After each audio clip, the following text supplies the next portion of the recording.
Olá, tudo bem? Bem-vindo ao novo episódio do Política Real. O entrevistado de hoje é jornalista, é apresentador da Rede Vida, é um dos caras mais conhecidos nesse meio da política.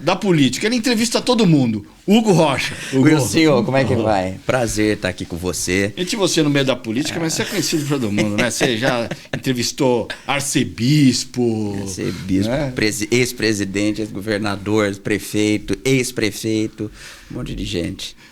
Cara, e você é de São Paulo ou não? Não, eu sou do interior de São Paulo. Eu sou de Andradina, nasci em Andradina e cresci numa cidadezinha pequena chamada Nova Independência. Nova Independência?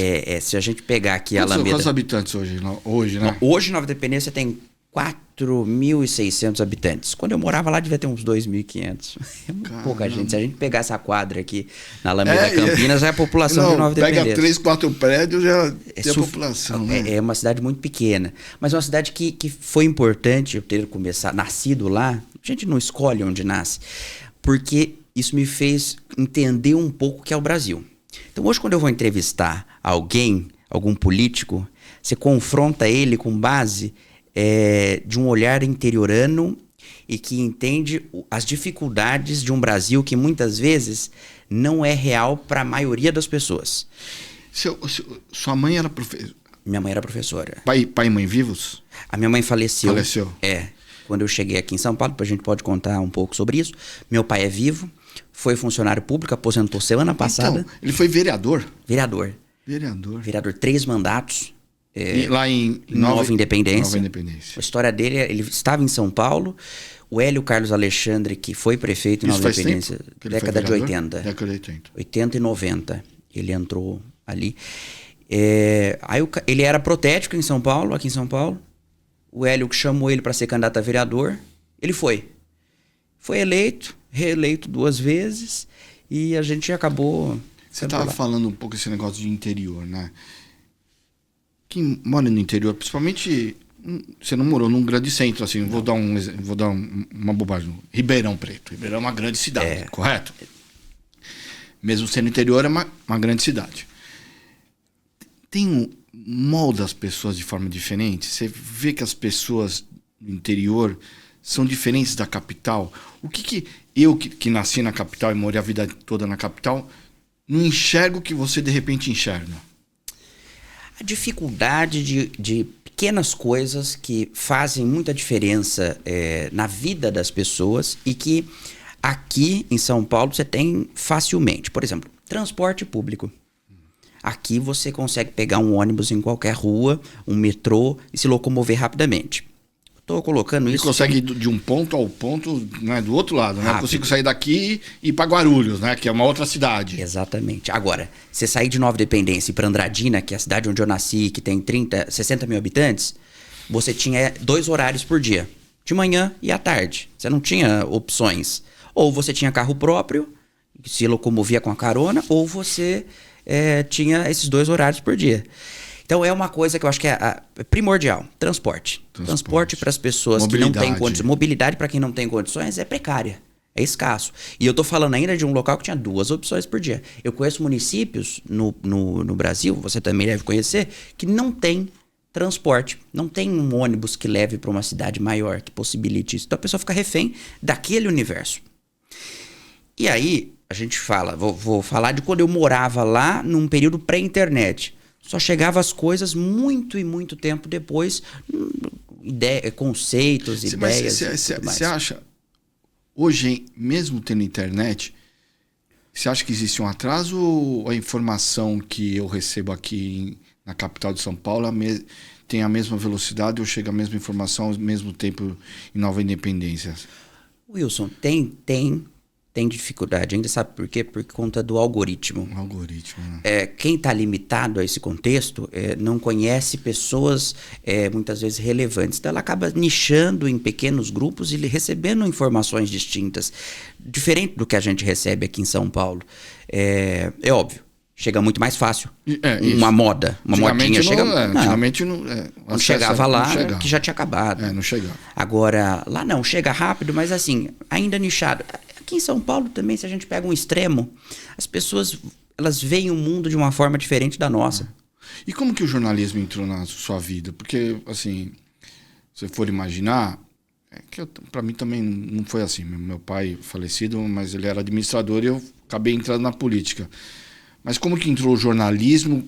Foi na juventude? E a política, de repente, não te encantou naquela época, de repente, entrar na política? Ou o jornalismo era um pouco o que você vivia na política? Engraçado. A minha mãe contava que desde que eu era pequeno eu falava que eu queria trabalhar na televisão. Eu não me recordo disso, mas ela dizia, meu pai também fala, que eu tinha essa afeição por televisão, de querer estar na TV. Tem vídeos meus em viagens que eu batia na tela falando, deixa eu entrar, eu queria entrar na televisão. E aí, então, em algum momento, quando a gente começa ali no ensino médio falar o que vai ser quando crescer, eu falei, bom, eu quero ser apresentador. Como que eu faço para ser apresentador? O jornalismo era a porta que eu tinha mais próxima, porque eu não tinha condições de vir a São Paulo fazer faculdade de jornalismo, ou rádio e TV.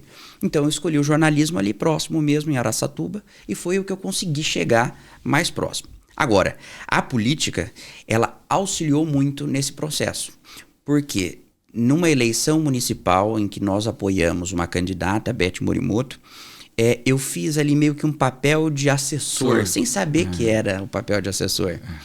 E fui remunerado por isso, sem ter um acordo prévio. No fim da eleição, a família foi lá e falou, olha, você prestou um trabalho para nós aqui muito significativo, tá aqui. Então eu tirava Onde foto. foi? Nova Independência. Nova Independência, lá com a família Morimoto, né? Inclusive a família Morimoto tem um histórico político muito bom. Antônio Morimoto foi deputado federal por São Paulo, eu lembro dele, acho que senador. Eu lembro do nome. Foi uma das famílias que desbravou Rondônia. Então, eu lembro do nome. Foi lá que eu comecei esse relacionamento. Agora, a política é um negócio que você nasce no meio, então você não consegue separar nunca. É difícil. Então eu já nasci bebendo da fonte política. Minha mãe, em 94, quando estava grávida, participava das campanhas lá com meu pai, com Orenci Rodrigues, em Andradina. Então ela falava, eu estava grávida, tinha que ir em reunião política com seu pai. Então você já nasceu no meio político. Depois disso, aí foi eleição 2001, depois 2004 e assim sucessivamente. Eu participei de todas elas até me mudar para Rio Preto, e depois eu fui afastando um pouco do dia a dia das eleições. O meu filho tem 12 anos. Nas últimas, principalmente na última campanha, onde ele pegou uma folha de flip sheet, como que é? Aquelas folhas para desenhar e tal. Arrancou a folha, veio na sala assim, pai, vou te ajudar na estratégia. E começou a escrever o que ele achava que ia ser a estratégia da campanha para governador. Eu lembro, eu me recordo, Ilcinho, que eu subia no palanque com o meu pai, isso na eleição de 2001, que talvez a mais agressiva, que meu pai foi agressivo, foi candidato e tudo mais. Então ele subia e vociferava contra o Hélio, que tinha levado ele para política. Então ele estava ali contra. Hoje a gente é grande amigo do Hélio, voltamos. Coisa de política passa e tudo mais. E eu lembro que ele falava, e eu no palanque junto com meu pai. E aquilo era fascinante, porque tinha comício, o comício era muito forte. Legal. Então você via aquela multidão, né? Aquele pessoal ali, 1000 pessoas reunidas. E a atenção toda voltada. É um acontecimento da cidade, né? Vai ter comício hoje do Hélio, vai ter comício do Valdemir. Era muito bacana isso. Então, cresci nesse meio e eu acho que isso me fez apreciar a política. Você se formou, você falou em faculdade, você se formou aonde? Eu formei em jornalismo em Araçatuba. No Centro Universitário Toledo. Hoje, qual que é a principal instituição se eu quiser fazer uma faculdade de jornalismo, qual que é a top, ou ele fala assim, é USP, qual que é? Quando você escolhe uma faculdade... A Fundação Casper Libero era faculdade? É faculdade.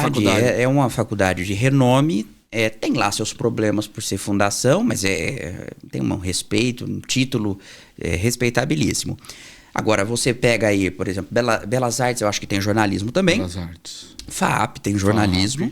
E, como você falou, a USP, né? As federais, elas têm uma representatividade muito grande. Acho que esses nomes são muito significativos.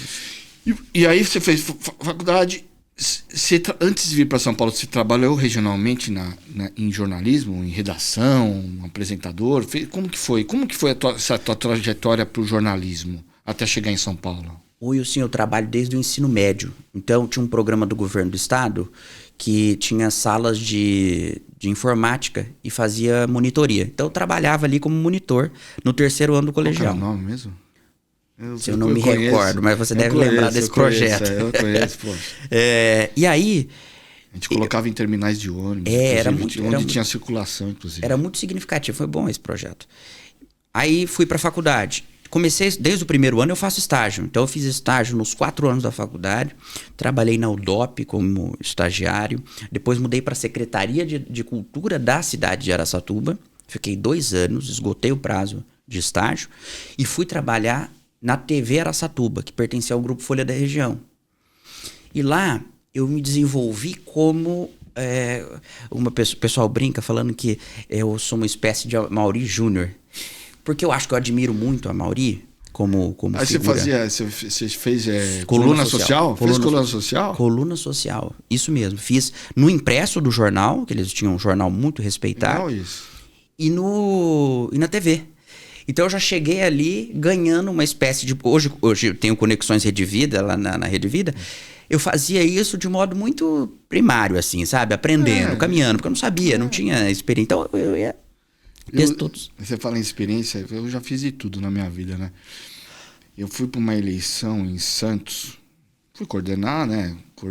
Cuidar de agenda. É uma eleição que acaba fazendo de tudo, né? Que é eleição com pouco dinheiro, mas acaba fazendo de tudo.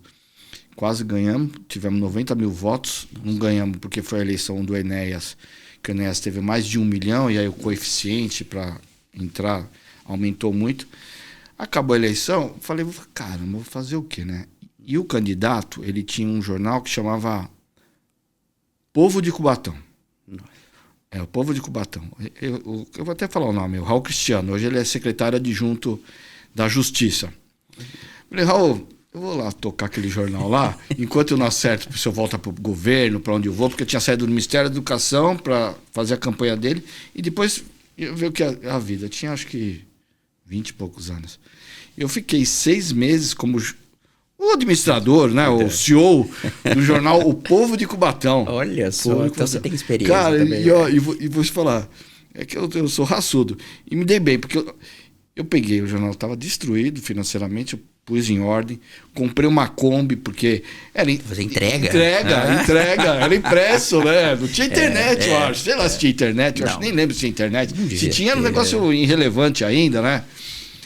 E aí comprei uma Kombi, deixei uma sede, deixei o jornal redondo. Eu saí, mas deu acho que 2 anos, acabaram com o jornal de novo. Não, jornal impresso é difícil, hoje em dia são poucos que sustentam. Mas depois disso, né, trabalhei na Folha da Região, trabalhei lá no canal deles. Você tinha muita pressão editorial? Nem não tinha um pressão, não? Nunca tive. Eu sempre trabalhei com liberdade. Essa foi, eu acho que, a maior felicidade que eu tive. O único momento que eu tive pressão editorial foi quando eu trabalhei em Andradina, porque eu voltei um período ali de 6, 7 meses, em 2018, e fiquei ali. Aí eu tive pressão editorial. Por conta da família que administrava, então eles pediam para fazer umas certas cobranças para os prefeitos da região. Então era um problema. Eu tinha lá. Eu tomava carteirada direto. É difícil. Mas depois disso, o resto da caminhada foi tranquilo. Aí voltei depois para Araçatuba, fundei um jornal com os colegas da Folha da Região, chamado Hoje Mais Araçatuba. Fiquei como colunista social, sócio e colunista social do jornal. E depois saí na pandemia, em 2020. Eu adorei essa fase do jornal, adorei, achava o máximo. Bom. Dono de jornal, eu achava o dono, sabe? Mas e a experiência administrativa, porque eu tinha... Pô, meu último emprego privado foi num banco, eu era auxiliar de escritório, eu tinha 20 anos, 19 anos, eu acho. E aí eu fiquei o tempo todo na política, em governos, né? Até outro dia também. E aquela fase eu administrei uma coisa de verdade, né? Por mais que tenha uma relação política, porque você depende de conta de município, né? Você recebe de patrocínio, né? das prefeituras e tal. Cara, eu adorei, foi uma fase maravilhosa. Mas E aí, você teve alguma fase assim, você passou, porque o pessoal colocou na pauta que você, em algum momento você foi para o mundo corporativo também, para a área de comunicação, de uma empresa de tempero para alimentos, churrasco. Tempero. Da minha família. Ah, é? É uma empresa da minha família. Então, quando eu vendi a sociedade do Hoje Mais, eu fui para Presidente Prudente ser assessor de imprensa dos meus primos. Passei um ano com eles, atendendo o Cantagalo, que é uma empresa... A empresa existe ainda? Qual que é o nome? Cantagalo. Cantagalo. Então, quem for no mercado, no Empório do Netão e tal, o Netão de Santos é um dos assina ali os sais deles na empresa. Mas tem a sua marca ou vai a marca Netão? Não, vai. É Cantagalo, vai Netão. Vou dar uma olhada. Procura que você vai ver, tem tempero, tem várias coisas. A família produtos. Da minha esposa é de Santos, e quando eu vou para Santos eu vou lá. Eu fui inclusive há 2 semanas no Netão. Então o sal que você vê lá, você vai ver. É da empresa dos meus primos. E fiquei um ano trabalhando como assessor deles. Uma experiência boa. E qual o momento que você foi para a Rede Vida? Como que foi esse processo? Aí antes eu passei na Record em Rio Preto. Passou na Record. Desse um ano que eu fiquei lá, eu falei, a assessoria foi significativa. Qual que era o nome do dono lá? A Record pertence a Record? A Record mesmo. A Record mesmo? É. E aí eu peguei e saí da assessoria dos meus primos e fui pra Record porque tinha aparecido uma oportunidade de ser produtor lá. Aí fui ser produtor. Só que ficar no bastidor me incomodou um pouco. Confesso que eu acho que eu tenho um pouco mais de habilidade de ficar à frente às câmeras. Mas... E também a linha editorial. A Record tem uma linha editorial muito agressiva. É muito tragédia. E eu, como eu disse, moldado na escola de Amaury Júnior, gosto de uma coisa mais boa, uma coisa social, um bom conteúdo. Aí eu não aguentei, pedi demissão. E nesse ato rápido de 15 dias... Eu já tinha conhecido a família Monteiro de Barros, o Luiz Antônio, e fui numa missa, encontrei o Luiz Antônio de novo, me coloquei à disposição novamente. Aqui em São Paulo? Em Rio Preto. Lá em Rio Preto, no santuário da Rede Vida mesmo, que eles têm igrejas e tudo mais. É dono? É dono. Eles são de Rio Preto? De Barretos, eles são. Barretos, eles são de Barretos, mas a sede da Rede Vida é São José do Rio Preto. A concessão é de lá. E aí... Encontrei Luiz Antônio lá, que é um dos irmãos. A Rede Vida foi fundada pelo seu João Monteiro. E ele tem 2 filhos, o Luiz Antônio e o Monteiro Neto. Certo. E eu conheci primeiro o Luiz Antônio. Me coloquei à disposição do Luiz Antônio. E aí, nesse momento, o Luiz Antônio falou, bom, tem uma vaga, se você quiser em São Paulo, eu tenho a vaga. Eu falei, bom, é o que eu quero. Okay. E me coloquei, fiz o processo seletivo e foi muito engraçado. Porque o dia que eu tinha que vir para cá era numa terça-feira.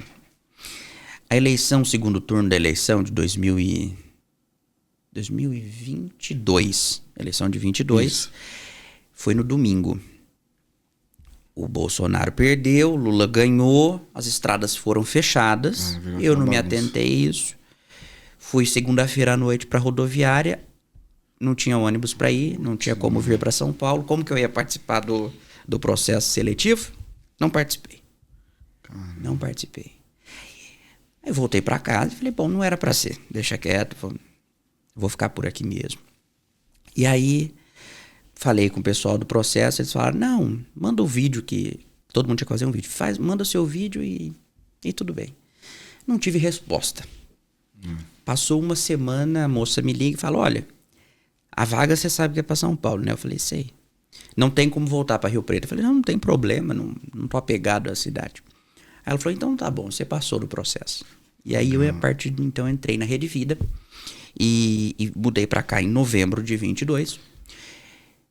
29 dias depois, minha mãe morreu. Na força e na coragem. Na força e na coragem. Tinha ninguém aqui ninguém pra te acolher. Pior que, das cidades que eu passei, Araçatuba, Prudente, Rio Preto, vou descontar Prudente porque tem a família lá.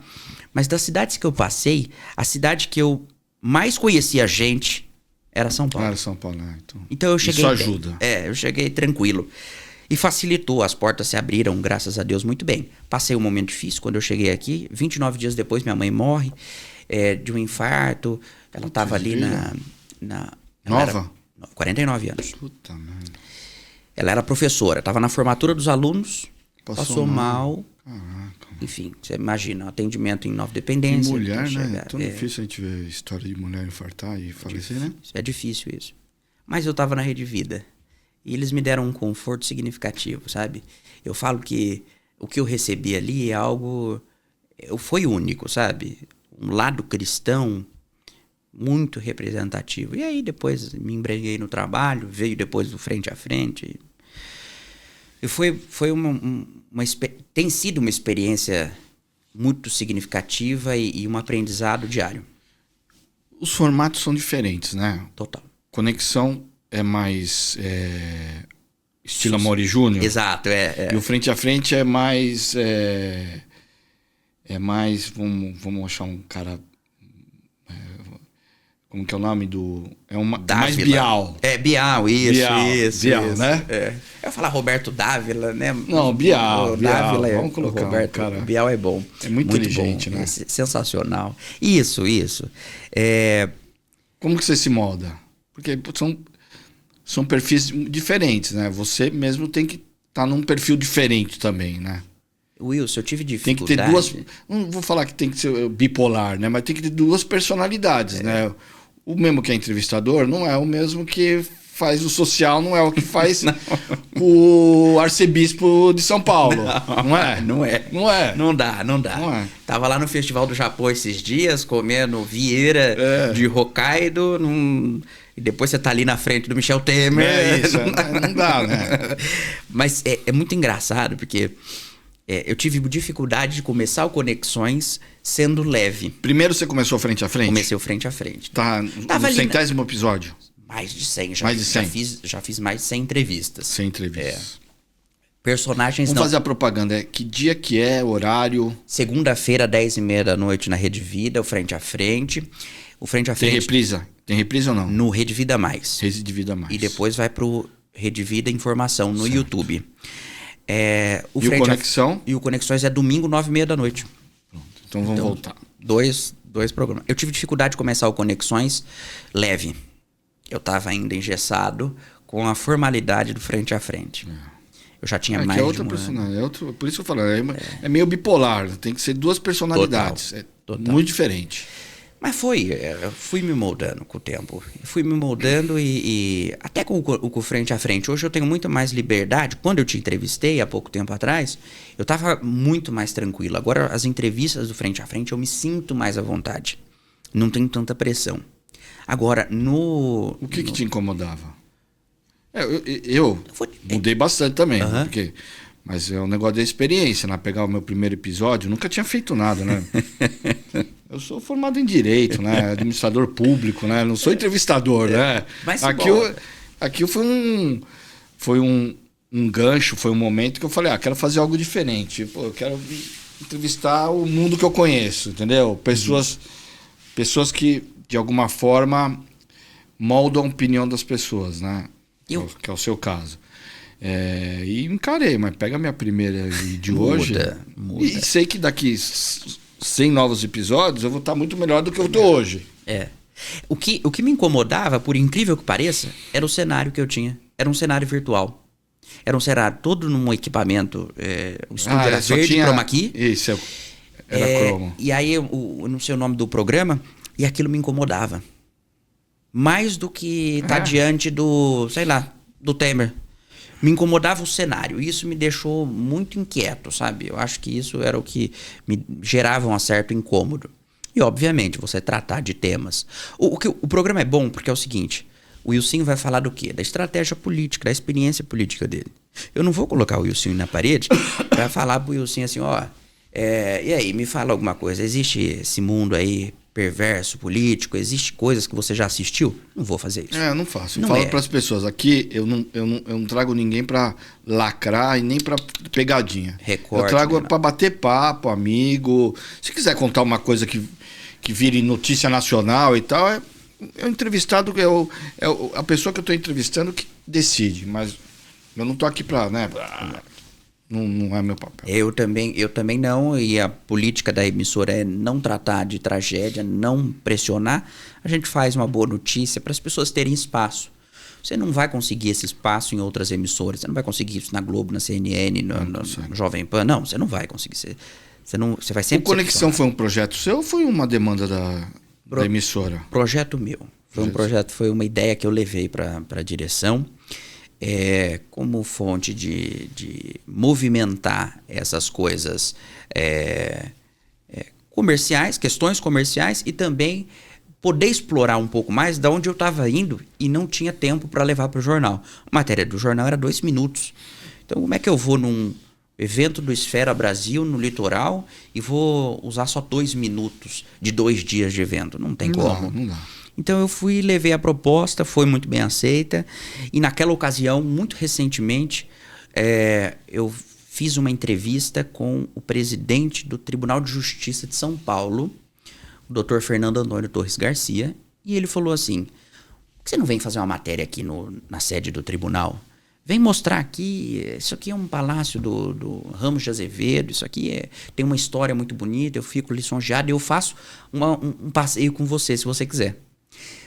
O Edu Lima, que é diretor operacional nosso, ouviu aquilo e levou para o Neto. E coincidiu de levar isso para o Neto e falar: olha, acho que você precisa dar uma oportunidade para o Hugo fazer alguma coisa também saindo de estúdio, porque o presidente do tribunal anda com ele aqui. E aí o Neto já tinha a mesma proposta, então casou as duas coisas e foi muito oportuno. A televisão tem perdido muito espaço, né? Assim, o sentimento é que não é que perdeu espaço. A TV aberta, ela tinha um papel de formação total de opinião, né? Porque você só tinha isso, né? Ou você assistia um telejornal da noite, né? Da maior emissora, era onde você se informava, ou o jornal impresso mesmo, né? Só que hoje você tem outros tipos, né? Estamos aqui no podcast, eu estou concorrendo com, né? O meu horário concorre, né? Entre aspas, né? Mas concorre com a Rede Globo, concorre com a Rede Vida, o programa da Rede Vida no mesmo horário. Você não acha que a TV não entendeu isso? Que a TV ainda continua muito engessada para disputar algo tão novo que é a internet, que é o streaming, que é o podcast, que é Paulo Matias, que é o proprietário desse espaço aqui, meu amigo. Nós estamos fazendo entrevista, vai sair na quinta-feira à noite, nós estamos fazendo entrevista na terça de manhã. Ele está com um programa ao vivo no YouTube. Você pega ele, tem dia que eu olho, não vou diminuir nenhuma emissora, mas a audiência dele é maior no programa do que de uma emissora de TV aberta. Exato. Vamos falar de TV aberta. TV fechada, então, maior ainda, entendeu? Você não acha que a TV aí não entendeu isso? Ou é isso mesmo? Porque vou te dar uma outra visão. Porque assim, muitas vezes falam da Globo, né? Uhum. Eu acho que a Globo entendeu alguma coisa. A Globo criou o Globoplay, né? Exato. Ele viu o caminho, ele está enxergando ali. A gente tem costume de ver o Globoplay? Ainda não, mas uma hora vai virar chave. E eles estão lá já anos-luz na frente de quem começar agora. Exato. Né? Mas você não acha que as TVs, principalmente abertas, não entenderam que o mundo está mudando? Eu gostei muito da sua provocação e eu vou te levar de volta à Nova Independência. Da mesma forma como a gente tem o olhar do transporte público aqui, da mobilidade, de um jeito, no interior a gente tem uma outra realidade. Mas vamos começar pelo Globo, como você citou. Eu acho que os jornais Globo, Folha de São Paulo e Estadão, os principais, fazem... O impresso demorou para enxergar a evolução da internet, mas fez isso, está fazendo isso de um modo muito bom. Você pega a rede social de qualquer jornal hoje, você consegue a notícia, você consegue uma instantaneidade maravilhosa. De forma ágil. O Grupo Globo, como você colocou, já entendeu o negócio. Primeiro investimento, eles têm dinheiro para investir absurdamente.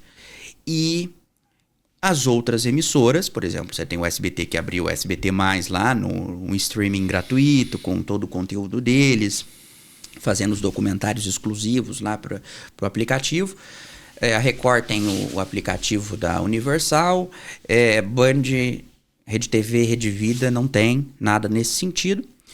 A Rede Vida tem lá a Rede Vida Mais, que são os canais de multiprogramação que a gente tem dentro do nosso canal principal. Mas as emissoras de televisão, em determinada forma, ela não conseguiu evoluir da mesma forma. Só que, quando... Vamos para a Nova Dependência? A gente tem uma visão muito metropolitana da coisa. A gente acha que como nós conduzimos o nosso dia a dia, de ficar só no celular e obter informação só do celular, a gente esquece que no interior do Brasil, a televisão tem uma força muito significativa. O que a gente não tem, e eu acho que é o grande defeito, tá aí, é uma aferição de audiência de qualidade. O problema talvez não seja a evolução da TV, seja a maneira como a audiência é aferida. Entende? Então, a gente tem a audiência, a gente mede a audiência nas principais capitais do país, só que a gente não sabe o que as pessoas estão assistindo em Nova Dependência. Entende? Então, obviamente, as pessoas têm Netflix em Nova Dependência, em Potirendaba, em, sei lá, Xique-Xique, tem. Só que a televisão é assistida de um modo muito representativo e significativo nesses locais. Porque a gente esquece que a internet é difícil para chegar lá. Muitas vezes, a conexão de internet não é tão boa como nós temos aqui. Entende? Certo. Então, o sinal de telefone existe, as pessoas se comunicam, mandam WhatsApp, tem Instagram e tudo mais. Mas elas não conseguem, às vezes, ver na velocidade que nós conseguimos ver. Então, a televisão, ela tem uma força muito grande. Só que a audiência é medida de uma forma muito precária. E isso, talvez eu fale, e outros empresários da comunicação vejam da mesma forma. Você tem ali um streaming que tem uma audiência significativa, obviamente, só que no streaming você não tem notícia. Nós estamos vivendo um momento também de falta de credibilidade, né? Muito por conta das fake news da internet. Porque eu digo que a TV, eu vendo um tempo, que a TV dava notícia. Certo. Ela poderia até pender um pouco a opinião para um lado mais direito, esquerdo, centro, mas a notícia era verdade, né? Hoje a fake news, a notícia é tudo errada, né? Eu digo que uma vez uma pessoa me mandou uma notícia, olha, eu não lembro o que estava acontecendo, e tinha a chancela de uma TV que eu trabalhei, que era a Jovem Pan, né? E aí você clicava no link, o texto que estava escrito não era a mesma coisa que estava no link. Sabe? Tinha o carimbo da emissora, como se fosse uma notícia e tal, e o cara mandava junto um textinho fora. E a pessoa lia o textinho fora, né? Aí eu fui clicar na notícia, uma coisa não tinha nada a ver com a outra. Sim. Como a TV aberta, né, que acaba criando essa baita confusão de polarização que a gente vive, né? Acaba, né, as pessoas duvidando de tudo que vê e assiste e tal. Mas como que a gente pode... Como que a TV aberta, ou como que um apresentador como você, de uma grande emissora, pode trabalhar essa questão da desinformação? Para as pessoas não acharem que tudo é fake news, ou só achar que é verdade só o que elas querem acreditar, né? Porque tem isso também. Que às vezes eu mostro a verdade para esses mais radicais. Não, isso aí não... Eu falei, cara, isso aqui é verdade. O que você recebeu que não é verdade. Isso é difícil, isso é um trabalho a ser feito. É complexo, é muito complexo isso. Por quê? Porque, como você falou, é justamente isso. São extremos que querem acreditar só naquilo que lhe convém. Então, na verdade, o problema não está na notícia veiculada na Globo ou na Jovem Pan. Vamos pegar aí duas emissoras que, em tese, as pessoas taxam como a Globo de esquerda, e que no passado era de direita, né? A Globo antigamente era de direita, agora tornou-se de esquerda. E a Jovem Pan, que tem um direcionamento mais à direita. Bom, quem é contra o extremo político, né? Quem é de direita não vai gostar da Globo, quem é de esquerda não vai gostar da Jovem Pan. Você não vai conseguir moldar essa pessoa. E eu acho que talvez o grande problema dos jornais, das emissoras de notícia principalmente, é que elas focaram muito na opinião.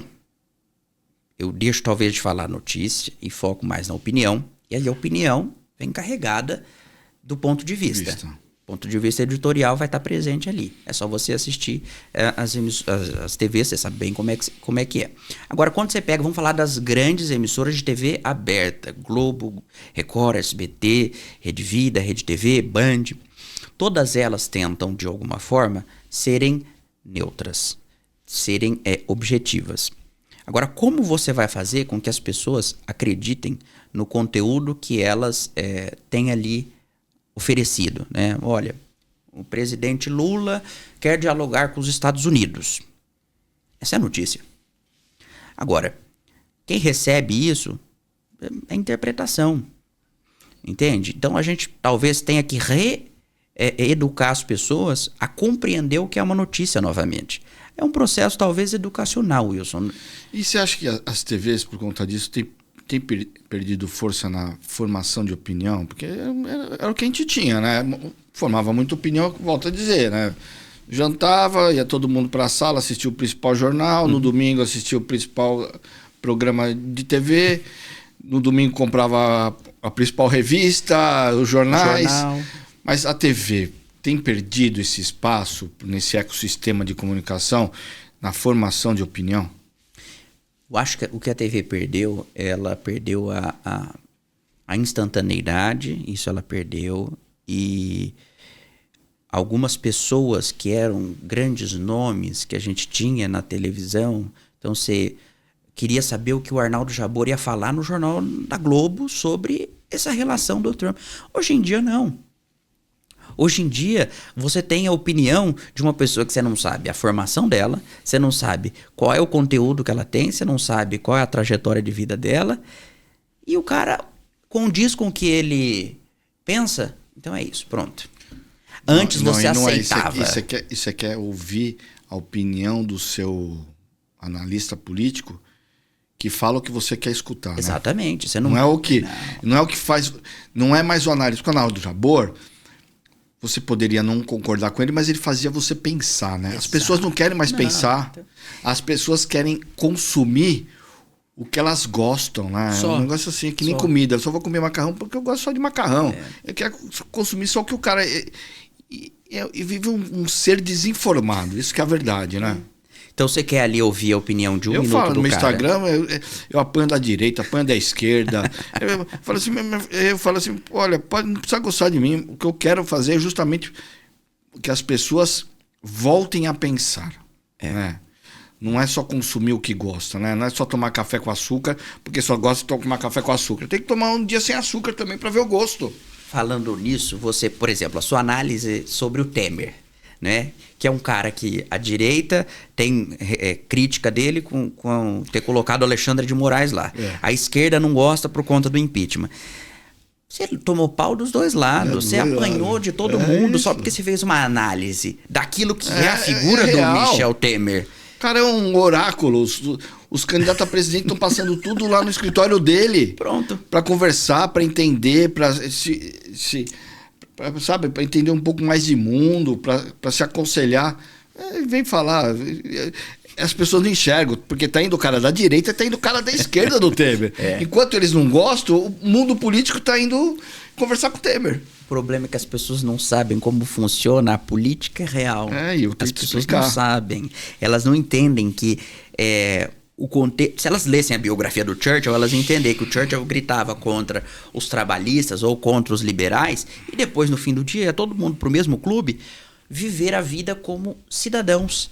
Entende? Então a gente tem que entender que existem as questões políticas, mas existem as questões pessoais. E existem também aqueles que entendem o caminho das pedras. O Michel Temer entende o caminho das pedras. O Kassab entende o caminho das pedras. Entende? Não é porque o seu candidato A ou o seu candidato B foi eleito que ele é o ser todo-poderoso. Não. Existem também situações que são excepcionais. Às vezes a pessoa ganhou por muita sorte mesmo. Teve gente que foi eleito por sorte. Você sabe que nunca... por exemplo, você falou do Enéas, né? O Enéas foi eleito com mais de 1 milhão de votos naquela ocasião. 1 milhão de votos. Levou um monte de pequenas figuras. Pequenas figuras. Essas pessoas foram eleitas por sorte. Sorte. E a maioria não foi reeleita. Pode ver os bolsonaristas. Ficou tudo de fora. Exato, exatamente. Os caras de 5 mil, 10 mil, 20 mil, 30 mil votos. Que só foi numa onda. Não tinha trabalho Não tinha trabalho e não conseguiu se... Isso não tem solidez. Não conseguiu ficar sólido, né? E chegou na Assembleia ou na Câmara, não conseguiu se destacar. E não soube ser político. Porque ser político é você chegar numa oportunidade dessa e falar, bom, eu tenho um cargo de deputado federal, o que eu vou fazer? Eu vou me encontrar com o Michel Temer. Eu vou procurar o presidente Temer e me aconselhar com ele. Eu vou me encontrar com o Sarney e vou me aconselhar com ele. Porque eu acho que são figuras que compreenderam e construíram a política como a gente conhece hoje. Chegando próximo do fim do nosso papo, mais 3 perguntas. Você está falando de política. E aproveitando que você é um cara que tem exposição, né? Um cara de TV. Não pensa em algum momento seguir os passos do seu pai? Talvez eu durma e acorde pensando nisso. Mas eu acho o seguinte. Uma vez eu perguntei para o Temer que conselho ele daria. A primeira entrevista que eu fiz com ele, eu perguntei o seguinte: o que conselho ele daria aos jovens para ingressar na política? Ele falou: formem a sua base profissional, tenha trajetória profissional e depois pense em alguma coisa nesse sentido. Aí eu entrevistei Heráclito Fortes, que para mim é outra figura admirável da figura do mundo político. Na época que eu morei em Brasília, no primeiro governo do Lula, eu trabalhei na Câmara Federal com o ex-ministro da Educação, Paulo Renato. Eu quase toda noite ia jantar, ele, o Heráclito Fortes, e eu só escutando. Olha, aprendi muito com ele. Com o Heráclito é uma figura muito... Também perguntei pro Heráclito que... Piantella, acho que era o nome do restaurante. Isso, Piantella, isso mesmo. Que conselho ele daria? Estude. Então, estude. Sarney é a mesma coisa. Entrevistei o Sarney. Que conselho o senhor daria? Estudem. Tenha conhecimento de mundo. Então, se um dia eu engrenar na política, eu gosto muito da política, de fato. Eu primeiro tenho que solidificar minha carreira como apresentador, como jornalista. Não tenho pretensão agora, nem nas próximas eleições, de seguir por isso. Mas se um dia houver um convite sólido de alguém que entenda, não de um aventureiro, não de uma pessoa que está ali passando por uma fase, mas de alguém que tenha trajetória política, e depois de eu ter solidificado por anos a minha carreira, aí talvez eu possa pensar uma coisa nesse aspecto. E falando em conselho, qual conselho que você dá para esse jovem que tem a mesma vontade que você tinha quando morava em Nova Independência de seguir esse rumo de jornalismo, de apresentador? Qual conselho que você dá para esse jovem que está saindo da escola, que vai entrar, está escolhendo uma profissão, ou quer embrear nessa história do jornalismo? Tenha ousadia, procure as pessoas certas e não tenha vergonha de falar.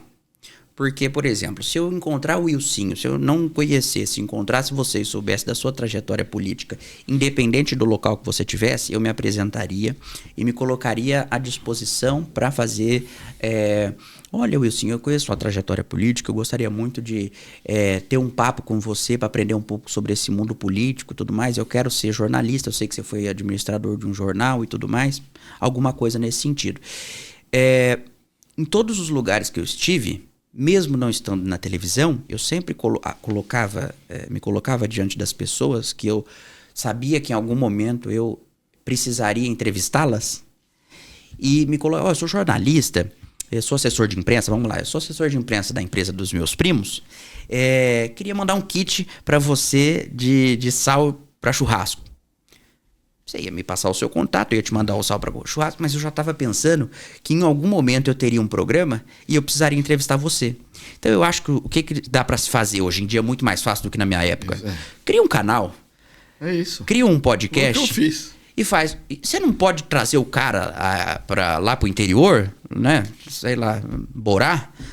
Mas você pode fazer virtual. Fala, olha, e manda um e-mail, entra no WhatsApp, no WhatsApp não, no Instagram. Vira e mexe quando eu convido uma outra personalidade fala assim, pô, não pode ser por vídeo? Por vídeo, eu falei, não, é presencial. Mas o que você falou, pode ser por vídeo. Exato. Né? Você não precisa ter, né? Não precisa estar com essa estrutura toda que nós estamos aqui, né? Ousadia, tem que ter. Começa, né? Se joga, né? Começa.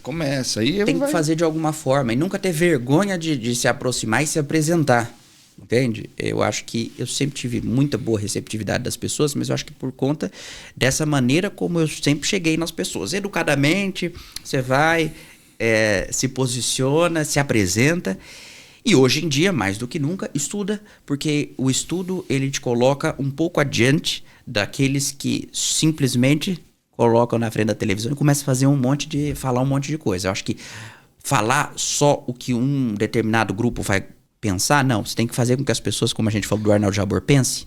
Né? Você tem que fazer com que as pessoas pensem. Hugo, obrigado pela entrevista, adorei. É sempre bom falar com pessoas inteligentes, assim... Eu digo, todo mundo aqui é um pouco político na sua área, sabe? E as pessoas de TV e rádio, e comunicação em geral, são formadores de opinião. É importante as pessoas conhecerem um pouco, não só do entrevistador, sim do humano, né? De onde veio, como começou, qual foi a formação, família. Eu gosto porque eu, inclusive... entrevisto diversas pessoas que eu convivi ao longo da minha vida durante 30 anos. E às vezes eu paro para pensar, pô, eu não sei nem de onde veio, qual a formação. Sabe, porque a gente vai convivendo, né? Exatamente. Conheceu no meio da vida, né? Não começou no início, né? Você não sabe a história da pessoa. Não sabe, você não sabe né? qual boa história você tem da pessoa. Eu ainda isso. tenho um sonho de ter um programa de entrevistas em que eu possa saber essas coisas das pessoas, sabe? De forma leve, gostos pessoais. É um projeto difícil de emplacar. E acho que as pessoas têm essa curiosidade, sabia? E muitas vezes as pessoas não percebem, porque as pessoas... É a mesma coisa. Parece um político do nada, você conhece ele do meio da vida dele para frente, não sabe o passado, né? Exato. E as pessoas têm um pouco de curiosidade. Obrigado por ter vindo. Eu que agradeço a oportunidade de falar com você e é a primeira vez em que um entrevistado me entrevista. Então você já esteve no Frente a Frente, eu convido vocês a verem a entrevista do Ilcinho no Frente a Frente, foi brilhante e muito obrigado por essa oportunidade, porque eu estou falando aqui com um público extremamente qualificado. Obrigado. Obrigado para você que nos acompanhou nesse novo episódio do Política Real. O entrevistado foi Hugo Rocha, apresentador do Conexões e Frente a Frente do Rede Vida. E não se esqueça, nos siga nas redes sociais. Valeu, obrigado.